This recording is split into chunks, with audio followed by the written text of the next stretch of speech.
3 days after the battle, Yuna stood on the observation deck of Earth Station 7.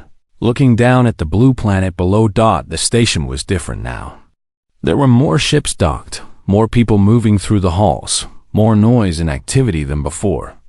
News of the battle had spread across the galaxy at the speed of light.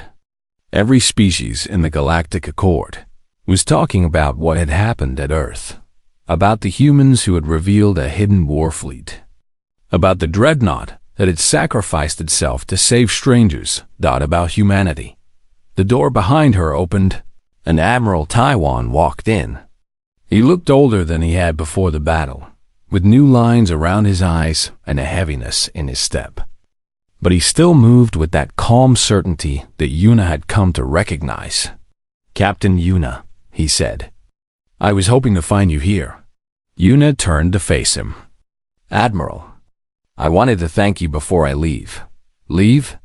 Taiwan raised an eyebrow. "Your ship is ready then?" Dohan finished the repairs this morning. He added even more upgrades after the battle. "I think he cannot help himself." A small smile crossed her face. "The pale horizon is stronger than it has ever been." Taiwan nodded. He walked to stand beside her at the window, his hands clasped behind his back. "I owe you an apology, Captain." Yuna blinked. "An apology? For what?" "For using you." Taiwan's voice was quiet but honest. "When you came to us for help, we gave it freely. That part was real. But we also knew that the galaxy was watching us. The Accord has been waiting to see what kind of species we really are. Whether we are weak. Whether we can be conquered. When the Vorn came, we had a choice. We could have hidden you, avoided the fight, stayed safe. Instead, we chose to show the galaxy the truth." He turned to look at her directly. "Your ship gave us an excuse to reveal ourselves. Your situation gave us a chance to prove that humanity is not to be threatened. For that, I am sorry. You deserved help without conditions. Instead, we turned your tragedy into our opportunity." Yuna was quiet for a long moment. Then she shook her head. "Admiral, I have been thinking about this since the battle ended. About why you helped us. About what it cost you. And I have realized something." "What is that?" "You would have helped us even if the Vorn had not come." Yuna met his eyes. "The upgrades, the medical care, the food and rest for my crew. All of that happened before anyone knew the Vorn were coming. You helped us because we needed help. The battle came later." Taiwan was silent. "So yes, you used our situation. But you also saved our lives. You also lost good people defending us. That Captain Wanjin and his crew." Yuna's voice caught. "They died for strangers. For aliens they had never met. That is not using someone. That is sacrifice." Taiwan's calm expression cracked, just for a moment. Yuna saw grief behind his eyes, deep and real. "Wanjin was a good man," he said softly. "His family will be taken care of. His crew will be remembered." "I hope so. They deserve it." They stood in silence, watching Earth turn slowly below them. After a while, the door opened again, and Hannah walked in, followed by Dohan and Jisoo. Jisoo had her arm in a sling from her ejection, but she was grinning. Hana carried a tray with several cups of that dark liquid that Yuna had learned to love. Dohan held a small box wrapped in brown paper. "We heard you were leaving," Hana said. "We couldn't let you go without saying goodbye." She handed Yuna a cup of coffee. The familiar smell rose up, bitter and warm. "We also wanted to give you something," Dohan said. He held out the box. "Consider it a gift. From Earth Station 7. Yuna took the box and opened it carefully. Inside was a small machine, compact and silver, with buttons and tubes that she did not recognize. "It is a coffee maker," Dohan explained. "Portable. Runs on standard ship power. We modified it to work with Tirani electrical systems." He smiled. "You are going to need it." Yuna stared at the machine. Then she looked up at the humans, these strange, impossible people who had changed her life in ways she was still trying to understand. "I do not know how to repay you," she said. "Any of you. For everything you have done." Jizu stepped forward, wincing slightly as her injured arm moved. "You don't have to repay us, Captain. That's not why we did it." "Then why?" Yuna asked. It was the question she had asked so many times, but now she truly wanted to understand. Why help strangers? Why risk your world, your fleet, your lives? Why sacrifice so much for people you do not know? Hannah set down the tray and moved closer. Her eyes were bright. "Because someday it might be us," she said. "Someday humans might be the ones limping toward a strange port, broken and afraid. And when that day comes, we hope that someone will help us. Not because they have to. Not because they will gain something. But because it is the right thing to do." She put her hand on Yuna's arm, just like she had on that first day. "That's what we believe, Captain. That's who we try to be. And if we can spread that idea across the galaxy, one coffee cup at a time, then maybe the universe will be a little better for everyone." Yuna looked down at the coffee maker in her hands. Such a small thing. Such a simple gift. But it meant everything. "I understand now," she said slowly. "I think I finally understand." She looked at Admiral Taiwan, then at Dawn and Jisu and Hannah. Her crew was waiting on the pale horizon, ready to go home. But Yuna knew that part of her would stay here, on this station, with these humans who had taught her something new about the galaxy. "When that day comes," she said, "when humanity needs help, I hope you will find the Tyranny waiting. We will remember what you did for us. We will remember Captain Wanjin and his crew. And we will help you, not because we owe you, but because you showed us what it means to be good." Taiwan smiled. It was the first real smile Yuna had seen from him. "Then I think, Captain, this is the beginning of a beautiful friendship." Yuna lifted her coffee cup.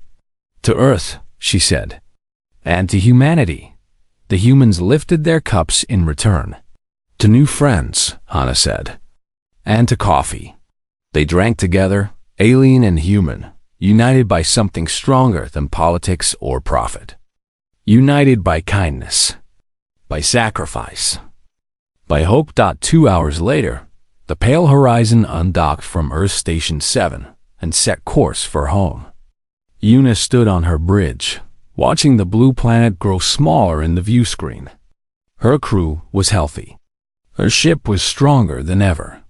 And in the corner of the bridge, a small silver coffee maker hummed softly, filling the air with that familiar bitter smell. Biru looked up from his navigation console. "Captain, we are receiving a transmission from the station." "Let it through." Hannah's voice filled the bridge, warm and cheerful as always. "Safe travels, Pale Horizon. And remember, if you ever need anything, Earth is always here. Come back and visit. Bring your friends. Tell them about us." Yuna smiled. "I will, Hannah. I promise. Oh, and Captain, don't forget to drink your coffee. It's a long trip home." The transmission ended. Yuna looked at her crew, who were all watching her with curious eyes. "You heard her," Yuna said. "Biru, set course for Tyranny Prime. Mira, open a channel to the Trade Council. Tell them we have a story they need to hear. And someone make coffee. It is going to be a long trip." The Pale Horizon jumped to hyperspace, carrying more than supplies and crew. It carried a story about a small blue planet and its strange, wonderful people. A story about kindness and courage and a drink called coffee. A story that would spread across the galaxy, from station to station, world to world. A story that would change how every species thought about the newcomers called humans. And in the bars and trading posts and command centers of 100 worlds, a new phrase began to appear. It was painted on signs and whispered in conversations and written in official reports. never threaten humanity. They protect their own. And they serve really good coffee. The human fleet moved like a single living creature. Yuna watched from the command center, her heart's pounding, as 47 ships emerged from behind the moon and charged toward the Vorn. There was no hesitation, no fear.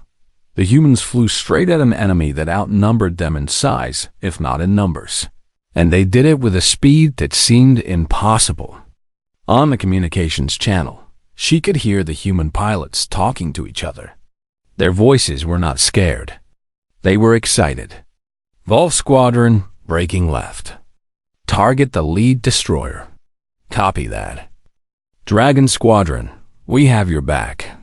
Let's show these ugly bastards what happens when you mess with Earth. Commander Grath's voice cut through the chatter, broadcasting on all frequencies again.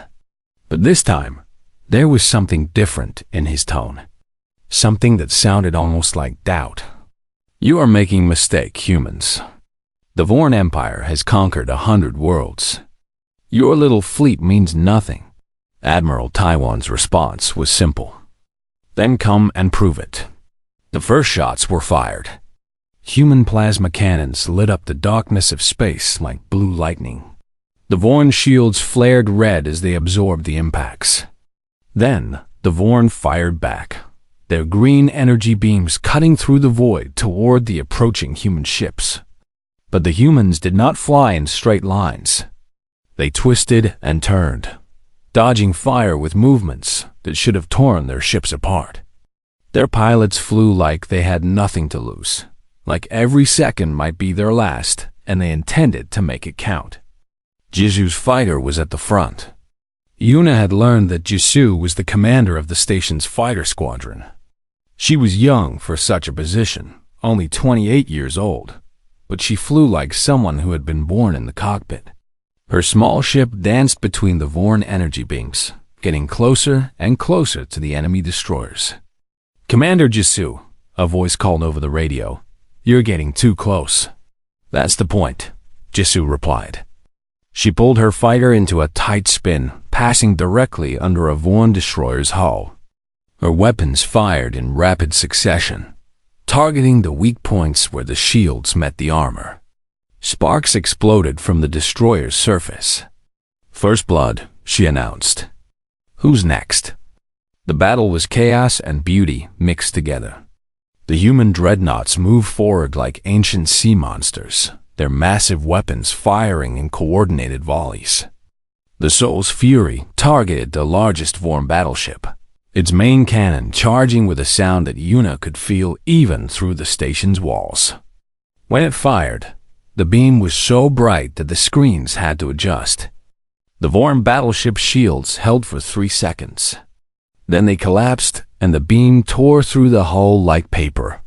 One down, someone in the command center said. But the Vorn were not finished. They fought back with desperate fury, concentrating their fire on the human cruisers. One human ship took a direct hit to its engine section and began spinning out of control.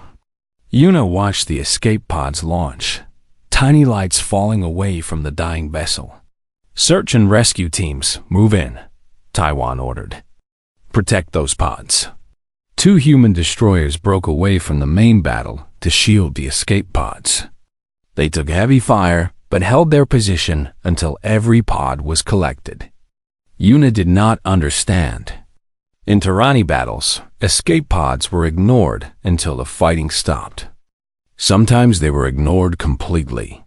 But these humans risked their ships to save a handful of survivors. Why? She asked Hana, who stood beside her. Why save them during the battle? It puts other ships in danger. Hana's eyes did not leave the screen. Because there are people. We don't leave our people behind. Ever. The battle continued. Jisu disabled 3 Vorn destroyers, dancing around their weapons like they were standing still. On her 4th attack, her fighter took a glancing hit that knocked out her main guns. Any other pilot would have retreated. Jisu did not retreat. She flew her damaged fighter directly at a 4th destroyer, aiming for its bridge. At the last possible second, She ejected, her escape pod shooting away as her fighter crashed into the enemy ship. The explosion was massive, crippling the destroyer's command section. "Commander Jisoo has ejected," a voice reported. "She's alive." In the command center, someone cheered. The Vorn were losing. They knew it. Grath's voice came over the communications again, angry and desperate. "All ships, focus fire on the lead dreadnought. Destroy it." 8 Vorn ships turned their weapons on the Soul's Fury. The dreadnought's shields flared under the assault, bright red warnings appearing on its status display. But the ship did not retreat. It kept firing, kept fighting, kept pushing forward. Then the shields failed. A Vorn beam hit the Soul's Fury directly in its reactor section. The damage was catastrophic. Yuna saw the ship shudder, saw flames erupting from its hull, saw the terrible truth of what was about to happen.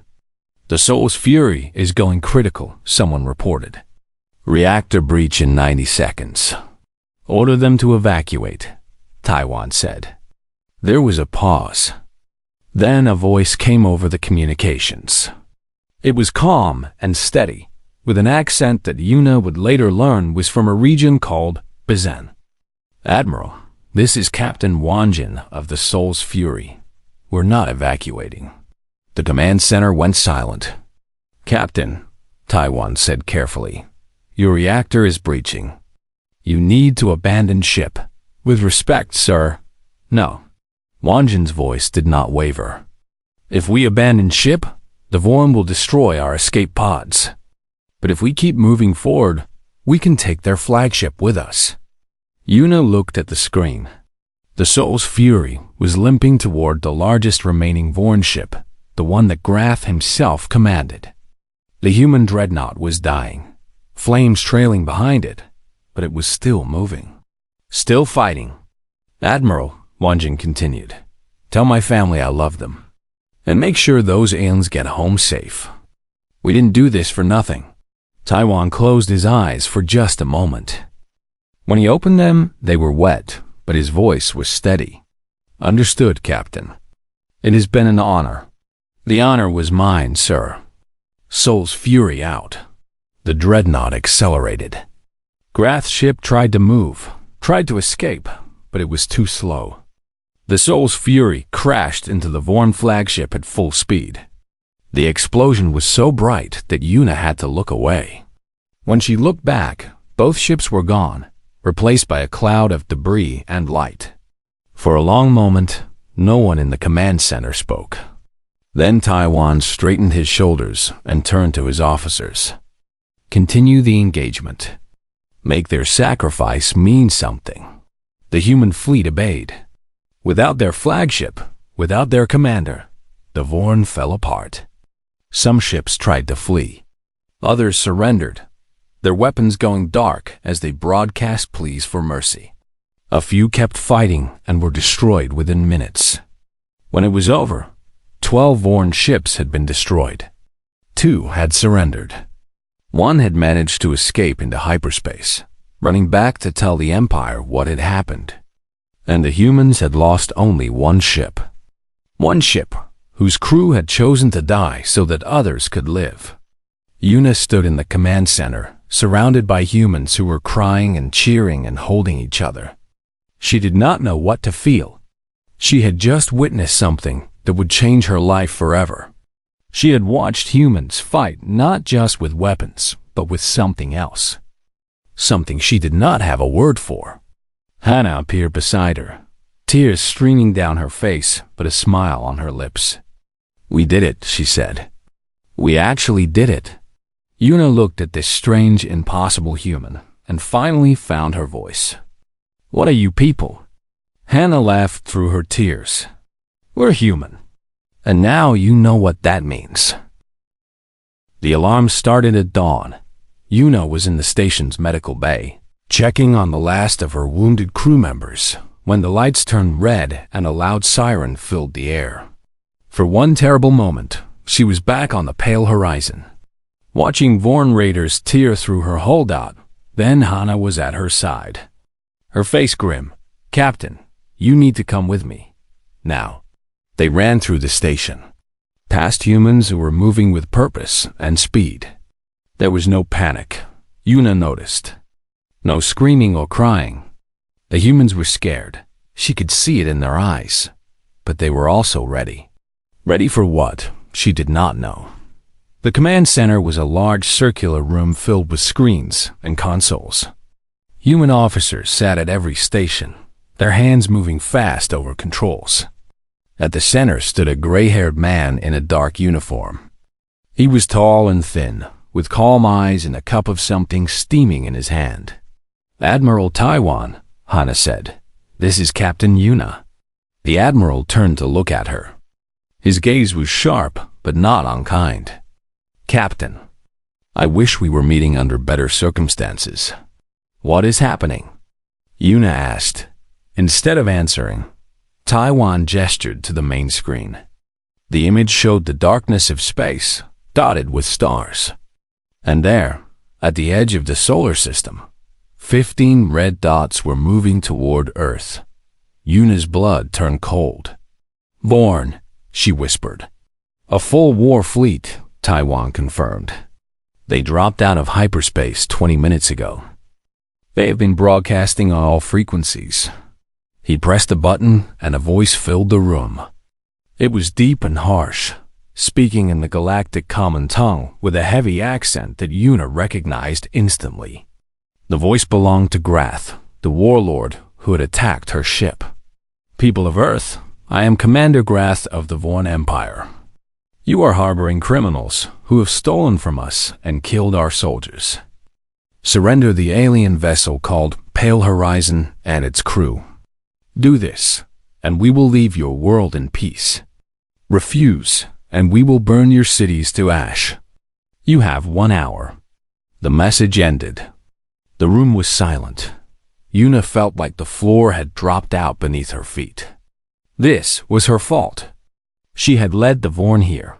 She had brought death to these kind, strange humans who had helped her without asking for anything in return. I will surrender, she said.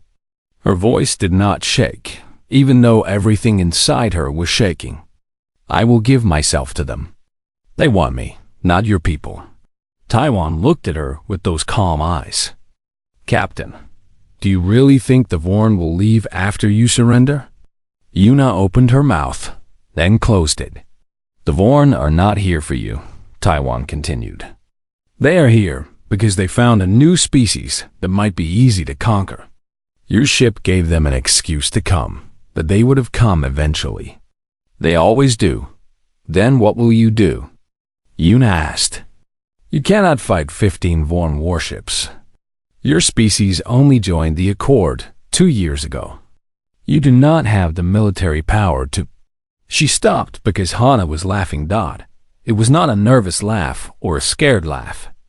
It was the same warm, bubbling laugh that Yuna had heard on her first day at the station. Captain, Hana said, you really don't know much about humans, do you? Before Yuna could respond, a young woman stepped forward from one of the consoles. She was small and lean, with sharp features and hair cut close to her head. Her uniform was different from the others, darker, with symbols on the shoulders that Yuna did not recognize. Admiral, the woman said, all defense units are in position. We are ready on your command. Taiwan nodded. Thank you, Commander Jisoo. He turned back to the main screen, studying the red dots that represented the Vorn fleet. Then he took a slow sip from his cup. Send our response, he said. Jisoo smiled. It was not a friendly smile. It was the smile of someone who had been waiting for a fight. With pleasure, sir. The response was broadcast on all frequencies, just like the Vorn's message had been. But where Grath's voice had been full of threats and arrogance, Admiral Taiwan spoke with quiet certainty. This is Admiral Taiwan of Earth Defense Command. The crew of the Pale Horizon are under our protection. They have committed no crimes. They were attacked without reason by your forces, and they came to us for help. We gave that help, and we will not take it back. He paused. The entire command center was silent, watching him. You have 1 hour to leave this system. If you do not, we will consider your presence an act of war. And I promise you, Commander Grath, you do not want to go to war with humanity. There will be no second warning. The transmission ended. Yuna stared at the Admiral. You cannot be serious. 15 warships against 1 station. Your people will die. 1 station? Taiwan raised an eyebrow. Captain, who said anything about 1 station? He pressed another button, and the main screen changed. The view pulled back, showing not just the space around Earth, but the space behind the moon. Yuna's breath stopped. Ships. Human ships. Dozens of them, hidden in the moon's shadow where no sensors could detect them. She counted cruisers and destroyers and carriers. And at the center, 3 massive vessels that dwarfed everything else. They were shaped like long spears, covered in weapons, their hulls painted dark gray with white symbols on the sides. 47 ships, Taiwan said calmly, including 3 dreadnoughts. The Soul's Fury, the Pacific Storm, and the Iron Peninsula. Each one capable of taking on 5 Vorn warships alone. Yuna could not speak. She could barely think. You hid them, she finally managed. When you joined the Accord, you sent small ships. Old ships. Everyone thought you were weak. Everyone was meant to think that, Taiwan replied. We are new to this galaxy, Captain. We have many enemies we have not met yet. It seemed wise to keep some secrets. Hana stepped closer to Yuna, putting a gentle hand on her arm. We're not as primitive as we look. On the screen, the Vorn fleet was still advancing. Grath had not changed course. He did not believe the warning. He thought humans were bluffing. Yuna looked at the faces around her. At Taiwan, calm and steady. At Jizu, eager and fierce.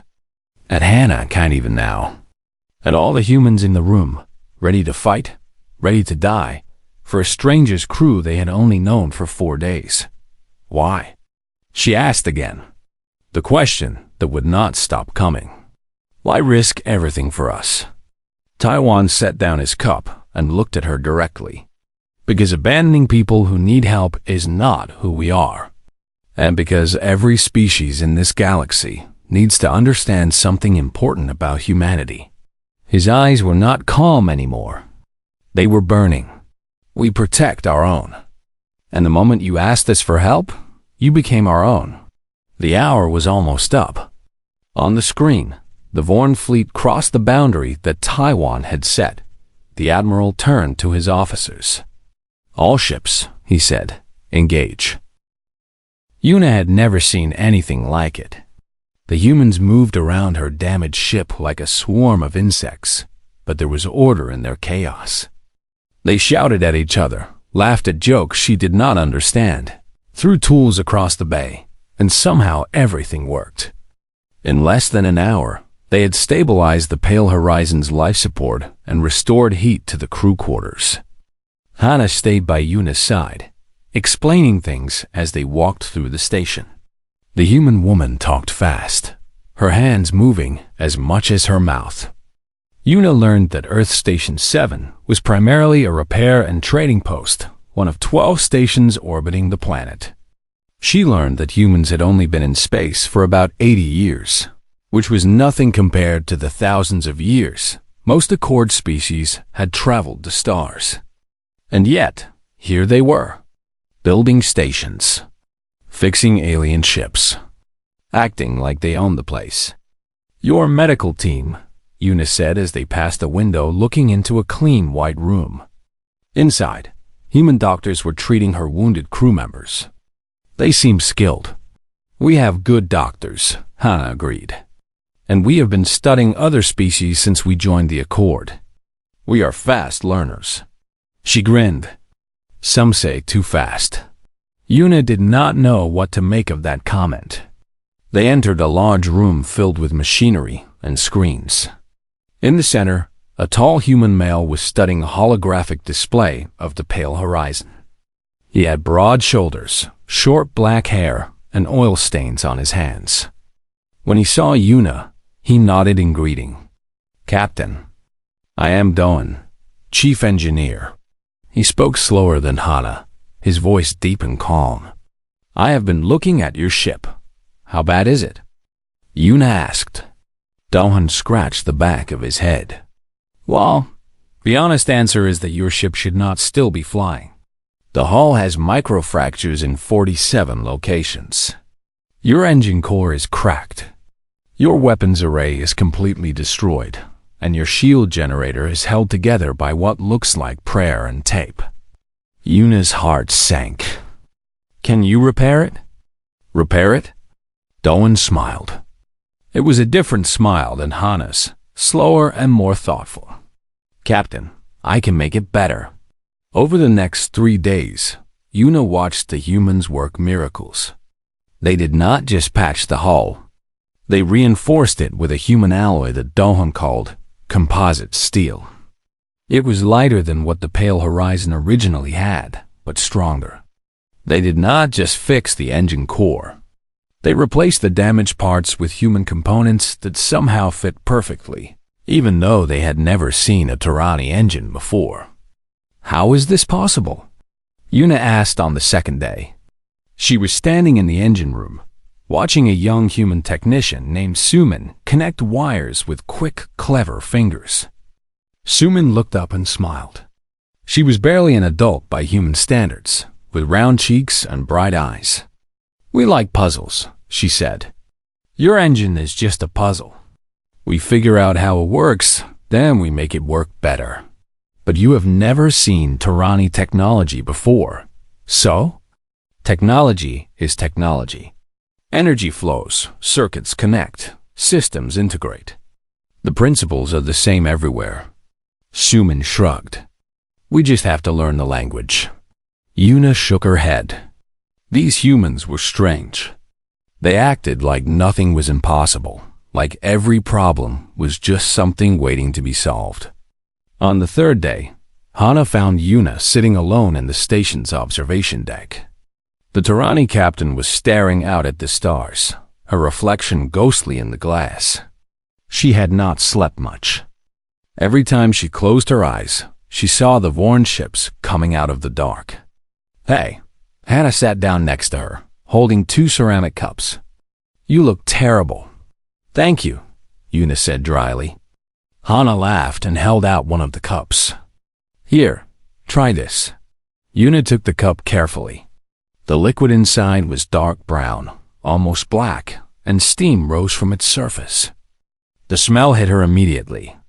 It was strong and bitter, unlike anything she had encountered before. "What is this?" "Coffee," Hana said. "It is, well, it is hard to explain. Just try it." Yuna brought the cup to her lips and took a small sip. The taste was strange. Bitter and rich and somehow warm in a way that had nothing to do with temperature. She swallowed, and for a moment, nothing happened. Then the effect hit her. It was like a light turning on inside her brain. Her fatigue did not disappear, but it moved to the background. Her thoughts became clearer, sharper. Her heart beat faster, but not in a panic way. In an alive way. "What is in this?" Yuna demanded. Hana was grinning. "Magic, also caffeine. Mostly caffeine. Is it addictive?" "Incredibly." Yuna took another sip. Then another. Before she knew it, the cup was empty. "I understand now," she said slowly. "I understand why humans move so fast." Hana laughed loud enough to make other humans in the room look over. "Captain, you have no idea." Later that day, Dohon called Yuna to the docking bay. Her crew was there too, all of them looking healthier than they had in days. Biru's eyes were wide with wonder.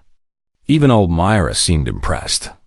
The Pale Horizon sat in the bay, but it did not look like the same ship. The hull gleamed with new metal. The engine pods hummed with quiet power. And mounted on the sides were weapons that Yuna did not recognize. We upgraded your weapons array, Dawn explained. Human-designed plasma cannons. Short range, but they hit hard. We also installed a secondary shield generator and improved your sensor range by about 40%. Una stared at her ship. Her beautiful, broken ship that was now stronger than it had ever been. Why? She asked. It was the same question she had asked Hannah on the first day. She still did not understand the answer. Dahan's expression grew serious. We saw your flight recorder, Captain. We saw what the Vorn did to you. We saw how you ran, how you fought to keep your crew alive. He paused. That took courage. And we do not think courage should be punished. But the cost, Una said. All of this must have cost. We cannot pay. We are not asking for payment. Una felt something strange in her chest. It took her a moment to recognize it as emotion. I do not understand you humans. Dawn smiled. Most people don't. Come on, let me show you how the new weapons work. That night, Una's crew ate dinner with the humans in the station's common room. There was food and laughter and stories exchanged across the table. Biru discovered that he loved something called fried chicken. Mira engaged in a long debate with a human engineer about shield harmonics. And Una sat at the center of it all, a cup of coffee in her hands, watching her people relax for the first time in days. These humans were strange. They were loud and fast and unpredictable. But they were also kind in a way that Una had never experienced from strangers. She raised her cup to Hannah, who sat across from her. Thank you, she said. For everything? Hannah raised her own cup. You're welcome. Now drink your coffee. Tomorrow, we do the final tests on your ship. You will be ready to go home. Home. The word felt different now. Warmer somehow. Una drank her coffee and let herself hope. The ship was dying. Captain Una knew this the way she knew her own heartbeat. Every groan of metal, every flicker of the lights, every cough of the failing engines told her the same story. The pale horizon had maybe 2 days left before everything shut down for good. She sat in her command chair, her gray-scaled hands gripping the armrests. Around her, the bridge crew worked in tired silence. The air tasted stale and recycled. The temperature had dropped because they had to save power. Some of her crew wore blankets over their uniforms. 3 days ago, everything had been fine. They were a simple trade vessel, carrying medical supplies to a colony in the outer systems. Nothing special. Nothing dangerous. Then the Vorn raiders came out of nowhere. 6 ships against 1. The pale horizon never stood a chance. They had run. It was the only option. Una had ordered full speed into an unstable jump lane, and somehow, by pure luck, they had escaped. But the damage was done. Half her crew was wounded. The ship was falling apart. And they were lost in an unfamiliar part of space. Captain.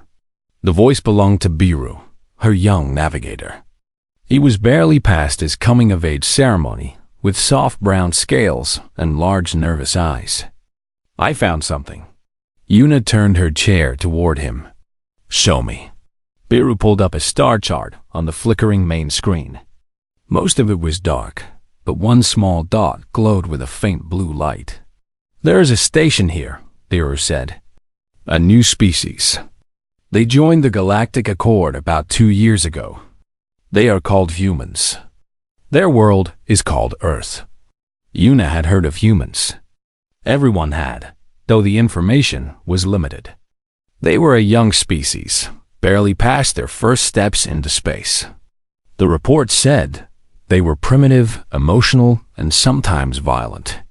Not the best choice for help, but the pale horizon had no other choices left. How far? Una asked. 18 hours at our current speed. Biru paused.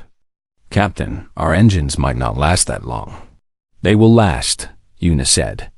She did not know if this was true. She said it anyway because her crew needed to hear it. Set the course. The next 18 hours were the longest of Yuna's life. She did not sleep. She walked through the ship, checking on her crew, speaking soft words to the wounded, helping the engineers patch systems that kept breaking down. The pale horizon groaned and shuddered, but it kept moving. When the blue planet finally appeared on their screens, Yuna felt something she had not felt in days. Hope. Earth was beautiful. It was covered in swirling white clouds and deep blue oceans and patches of green and brown land. A small station orbited the planet, simple and functional in design. Nothing fancy. Nothing threatening. "We are being hailed," said Myra, the communications officer. She was older than Yuna, with dark scales turning silver at the edges. Her voice was calm, as always. "Let them through," Yuna said. A voice filled the bridge. It was warm and quick, and spoke in the common galactic tongue with a strange accent. "Unknown vessel.